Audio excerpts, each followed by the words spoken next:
Ageing का होना, उम्र का बढ़ना एक कुदरती अमल है। बहुत सारी गलतियाँ या कोताहियाँ कर रहे होते होंगे, कुछ लोगों का ये प्रोसेस जल्दी स्टार्ट हो जाता है। यंगस्टर्स में 30-40 ईयर्स की उम्र में आपको एजिंग के सिम्टम्स नज़र आते हैं, बॉडी फंक्शंस खराब होते हुए नजर आते हैं, झुर्रियाँ आ रही हैं, रिंकल्स बन रहे हैं, डार्क सर्कल्स आ रहे हैं, स्किन ढिलक रही है मुख्तलिफ जगहों से। मुझे आजकल इसका मसला बहुत आम होता हुआ नज़र आ रहा है। स्किन में पानी खत्म हो जाएगा तो स्किन के सेल्स जो हैं वो एक दूसरे के ऊपर चढ़ जाएंगे और वो फाइन लाइन्स की सूरत इख्तियार कर लेंगे।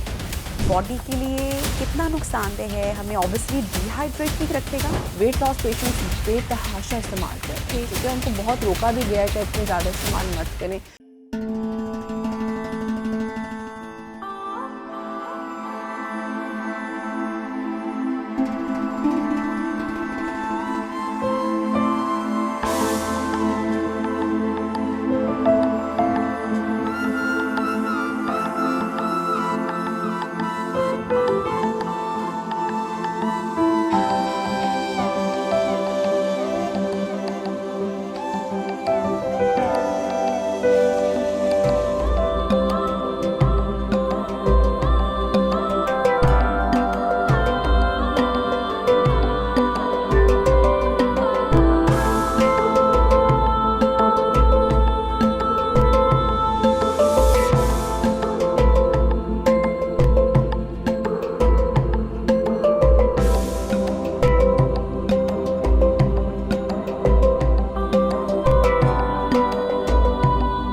अस्सलामुअलैकुम, very good morning to all of you. Programme सुबह का सितारा में मैं हूं आपकी मेज़बान नबीहा एजाज़ खान और प्रोग्राम में आप तमाम देखने वालों को खुशामदीद कहती हूं। उम्मीद करती हूं कि आपकी सुबह का आगाज़ हो चुका होगा और दुआ करती हूं कि आपकी सुबह का आगाज़ एक मुस्कुराहट के साथ हो, अच्छी सी एनर्जी ख़ुद भी महसूस करें, जो आपके आसपास के लोग हैं उनको भी एक पॉजिटिव एनर्जी ट्रांसफ़र करें। और करना सिर्फ उसके लिए यह है कि एक हल्की सी, छोटी सी, प्यारी सी, मीठी सी मुस्कुराहट आपने अपने चेहरे पर रखनी है। हो सकता है कि आपकी ये कुछ लम्हों की मुस्कुराहट किसी का पूरा दिन बना दे। तो नाज़रीन, आज के प्रोग्राम का जो सेगमेंट है, जो आगाज़ है, वो एक बड़ा मज़ेदार इंटरेस्टिंग टॉपिक हम आपके लिए लेकर आए हैं।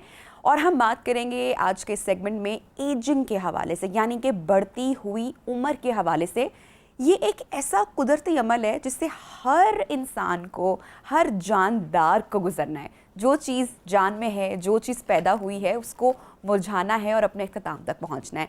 लेकिन हम एजिंग के प्रोसेस को किस तरीके से स्लो डाउन कर सकते हैं, आज इस पर बात होगी। प्लस कि हम कौन सी ऐसी गलतियां कर रहे होते हैं, कौन सी ऐसी बैड हैबिट्स होती हैं, बुरी आदत होती हैं जो कि हमारे एजिंग के प्रोसेस को बढ़ा देती हैं। बहुत सारी बातें होंगी, ख़ासकर हम खाने के हवाले से बात करेंगे, ईटिंग हैबिट्स के हवाले से बात करेंगे, डाइट्स के हवाले से बात करेंगे। हमारे साथ इन कॉन्वर्सेशन है मेहमान जोहा सुहेल साहिबा, शी इज़ अ न्यूट्रिशनिस्ट। उनसे जानते हैं। अस्सलाम वालेकुम and a very good morning. कैसी हैं जोहा? वालेकुम अस्सलाम, मैं बिल्कुल ठीक हूँ, आप कैसी हैं? अल्हम्दुलिल्लाह। तो जोहा, एजिंग का होना, उम्र का बढ़ना एक कुदरती अमल है, एक नेचुरल प्रोसेस है। इसको हर इंसान को फेस करना ही करना है। लेकिन आई एम श्योर हम बहुत सारी गलतियाँ या कोताहियाँ कर रहे होते होंगे अपनी डेली रूटीन में, जिसकी वजह से कुछ लोगों का ये प्रोसेस जल्दी स्टार्ट हो जाता है। बिल्कुल नबिया, ये बात आपने बहुत सही की कि एजिंग हर एक के ऊपर आनी है, ठीक है। लेकिन अगर सही वक्त पे आएगी तो उसका साइड इफ़ेक्ट कम होता है, लेकिन अगर वक्त से पहले आने लग जाएगी तो ऑब्वियसली आप बहुत ज़्यादा डिस्टर्ब रहते हैं। आजकल बहुत से यंगस्टर्स में 30-40 ईयर्स की उम्र में आपको एजिंग के सिम्टम्स नज़र आते हैं, उनकी स्किन के ऊपर, उनकी बॉडी की मुख्तलिफ फंक्शंस ख़राब होते हुए नज़र आते हैं। अब मेरे पास बहुत सी ऐसी लड़कियाँ, यंगस्टर्स आती हैं कि जो कहती हैं कि हमारी स्किन के ऊपर फाइन लाइन्स बन रही हैं, झुर्रियाँ आ रही हैं, रिंकल्स बन रहे हैं, डार्क सर्कल्स आ रहे हैं, स्किन ढिलक रही है मुख्तलिफ जगहों से, मुख्तलिफ वो लेज़र थेरेपीज़ भी करवा रही हैं। लेकिन जब तक आपकी डाइट ठीक नहीं होगी, इंटरनली आपकी सारी कंजम्पशन अच्छी नहीं होगी, तब तक उसका असर आपकी स्किन के ऊपर नज़र नहीं आएगा। आपके जो लेज़र थेरेपीज़ हैं 6 महीने कराएं, 7 महीने करवाएं, उसके बाद उसको दोबारा करवाना पड़ता है। लेकिन अगर आपकी डाइट में ऐसी चीज़ें होंगी जो एजिंग को रोक के रखें और जो एजिंग को प्रमोट करें, तो आपको उसका लॉन्ग लास्टिंग इफेक्ट नज़र आता है।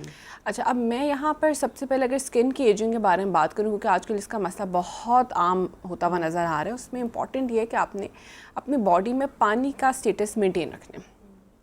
अगर आपकी बॉडी में पानी की कमी होती जाएगी तो आपकी जो स्किन है उसके अंदर खाली स्पेसेस बनती जाएंगी और इन स्पेसेस को कवर करने के लिए आपकी स्किन पे लाइंस पड़ जाएंगी। जाहिर है एक स्किन के अंदर पानी है तो वो प्लम्प रहता है, स्किन में पानी ख़त्म हो जाएगा तो स्किन के सेल्स जो हैं वो एक दूसरे के ऊपर चढ़ जाएंगे और वो फाइन लाइंस की सूरत इख्तियार कर लेंगे। सो सबसे पहला आपने काम ये करना है कि बॉडी का अपना हाइड्रेशन स्टेटस बेहतरीन रखना है। पानी बॉडी में मुनासिब रहेगा तो एजिंग नहीं आएगी। इसके अलावा बहुत से लोग गर्मियों में कैफ़ीन का इस्तेमाल भी शुरू कर रहे होते हैं और सर्दियों में भी कर रहे होते हैं। तो बहुत ज़्यादा चाय कॉफ़ी का इस्तेमाल आपको डिहाइड्रेशन की तरफ लेके जाता है। अच्छा, अब तो जैसे कि हम विंटर्स की तरफ बढ़ रहे हैं तो सर्दियों में आपने बताया कि जो कैफ़ीन है उसका इस्तेमाल ज़्यादा इनटेक हो जाता है एज़ कम्पेयर टू समर्स में, और वाटर इनटेक भी विंटर्स में कम हो जाता है।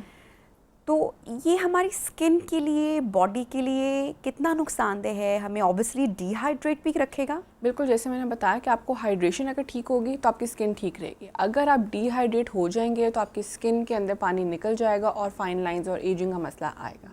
कैफ़ीन क्या करती है, बॉडी में से पानी को खारिज करती है, बाहर निकालती है। लेकिन ये नहीं कि आप बहुत यानी कि 1 कप भी पी लें तो नुकसान होगा। 1 कप इज़ रिकमेंडेड, यानी कि 1 चम्मच अगर चाय की पत्ती आप यूज़ करें तो आपके लिए ठीक है। लेकिन अगर इससे ज़्यादा आप ओवरडोज की तरफ जाते हैं तो वो आपको डिहाइड्रेट करेगी। लेकिन एम्प्टी स्टमक लेना ज़ोहा, क्योंकि बहुत सारे लोगों की हमारे यहाँ हैबिट्स है ना कि सुबह उठते ही जब तक चाय या कॉफ़ी ना ली जाए तो बेड टी का भी कॉन्सेप्ट है, तो आंखें नहीं खुलती हैं। सो वो एम्प्टी स्टमक बॉडी में सुबह सुबह सबसे पहले आप कैफीन डाल रहे हैं तो वो आपकी बॉडी ऑर्गन्स को भी इफेक्ट करेगी, आपके एजिंग के प्रोसेस को भी फास्ट करेगी। अच्छा, इसमें डिफरेंट स्कूल ऑफ थॉट्स है हमारे पास, ठीक है। हमने देखना गोल क्या है पेशेंट का, ठीक है। अगर एक पेशेंट आए एजिंग रोकने के लिए, एक पेशेंट आए वजन कम करने के लिए। अगर एक पेशेंट वजन कम करने के लिए आए तो हम उसको बेड टी रिकमेंड करते हैं। वो मेटाबॉलिज्म विद मिल्क तो रिकमेंड नहीं करते, लेकिन बहुत कम क्वांटिटी में मिल्क, क्योंकि इससे मेटाबॉलिज्म तेज़ होता है निज़ाम हज़्म में। लेकिन अगर एक बंदा आया कि भाई मैंने एजिंग के सिम्टम्स को कम करना, तो हम उसको बेड टी बेड टाइम पे रिकमेंड नहीं करते कि उस टाइम पे आपके लिए ज़रूरी नहीं है कि आप खाली पेट चाय पिए, अपने आप को इतनी मेहनत में लेकर जाएं। आप पूरे दिन में किसी भी वक्त में 1 कप चाय ले सकते हैं, लेकिन इससे ज़्यादा नहीं। आजकल आपने देखा होगा ग्रीन टी का रुझान बहुत बढ़ गया, और एक चीज़ और है, ग्रीन टी के कैप्सूल्स बहुत आ रहे हैं। वेट लॉस पेशेंट्स बेतहाशा इस्तेमाल कर रहे हैं, ठीक है। उनको बहुत रोका भी गया है कि इतने ज़्यादा इस्तेमाल मत करें।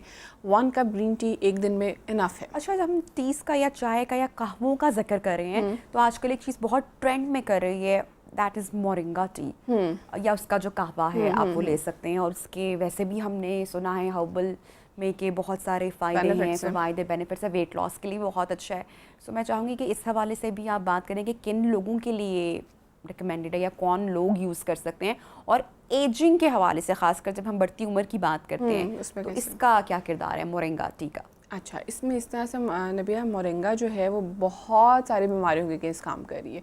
डायबिटीज़ के लिए भी अच्छी है, जिन फीमेल्स को PCOS बहुत ज़्यादा हो रही है जिसकी वजह से इनफर्टिलिटी बहुत बढ़ रही है, उनके लिए बहुत अच्छी है। वज़न को कम करने के लिए अच्छी है, ब्लड प्रेशर के लिए भी इवन बहुत अच्छी है।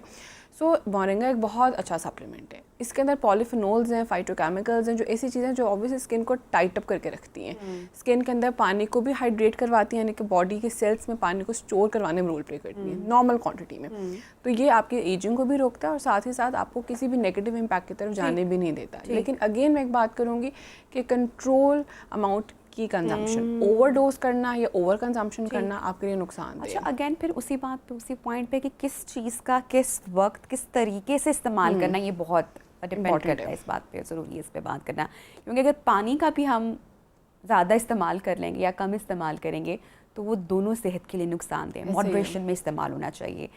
तो जैसे हम अभी मोरिंगा की बात कर रहे हैं तो इसको सही लेने का वक्त क्या है, और इसी तरह मैं पानी की भी बात करूँगी कि पानी सही पीने का तरीका क्या है। ये 2 क्वेश्चंस मेरे आपके लिए बहुत इंपॉर्टेंट चीज़ें हैं, क्योंकि पानी आजकल लोग पानी के फॉर्म में बहुत पी लेते हैं। 1 घंटे में पूरे दिन का वाटर 1 घंटे में ऐसे ही है, ये नहीं करना। आपके पास इस मौसम में मैक्सिमम फ्रूट्स अवेलेबल होते हैं,